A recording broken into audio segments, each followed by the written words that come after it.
Pizzeria Mamma Mia își premiază clienții. În fiecare săptămână, cei care vin să servească gustoasele bucate de la Pizzeria Mamma Mia vor putea participa la o tombolă cu premii substanțiale. Premiile puse în joc la campania Ne vedem la Mamma Mia sunt 3 excursii de neuitat la Hotel Andy de 4 stele din Predeal, la Hotel Poiana Ursului de 4 stele din Poiana Brașov și Hotel Lacul Roșu. Excursiile sunt de 3 nopți pentru 2 persoane și se pot câștiga în fiecare săptămână până pe 15 februarie 2011. Partener în campania Ne vedem la Mamma Mia este centrul solar Bodyline.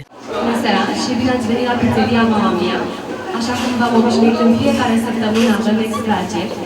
Este timpul pentru o nouă extragere. Este vorba despre campania Ne vedem la Pizzeria Mamma Mia, campanie care a început pe 15 octombrie și va continua până pe 15 februarie 2011. Premiile puse în joc în această campanie sunt 3 excursii de neuitat, 3 excursii de 4 stele.